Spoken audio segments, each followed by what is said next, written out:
Hello mga mi, eto mag-share lang ako mga mi. Eto kapag ka-college na mga mi yung anak nyo mga mi, ay required ang physical and medical examination sa kanilang mga mi. Isa sa requirements nila for enrollment mga mi. Kaya eto nga mga mi, nagpa-medical yung anak ko mga mi. Si ate niya lang kasama niya nung una mga mi. Nagpa-ECG sila at ang bayad sa ECG mga mi ay 800.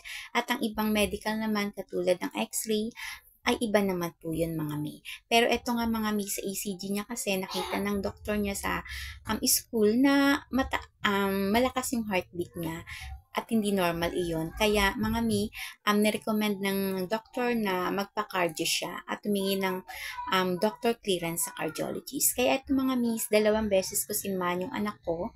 Una yung nagpa 2D echo kami at ang bayad namin sa 2D echo mga mi ay 3,500. Nag-worry ako mga mi, kaya sinamahan ko siya. Siyempre, nanay tayo. Gusto kong ma-sure na talagang healthy siya at wala talagang sakit sa puso niya mga mi.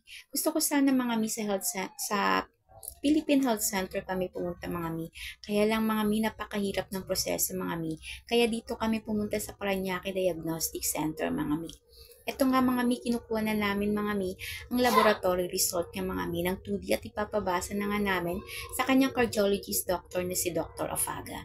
1,000 mga mi ang bawat check-up mga mi, kaya tatlong check-up siya mga mi. At ang clearance naman mga mi ay kasama na sa 1,000 mga mi. Kaya kumuha na rin kami ng doctor clearance para sa school purposes.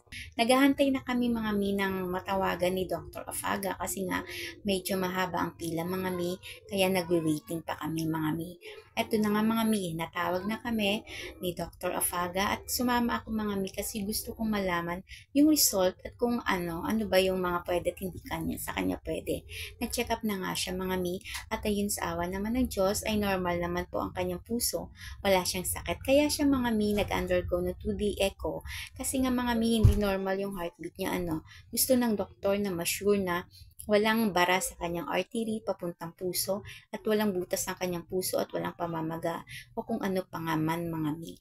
Kaya eto mga mi, nagpapasalamat ako dahil healthy siya mga mi. Pinagbawalan lang siya mga mi ng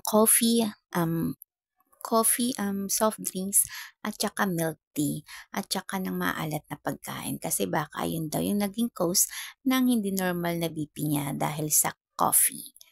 Thank you. Ayun lang mga mi. Thank you for watching. Bye-bye. Love, love, love, love, mama.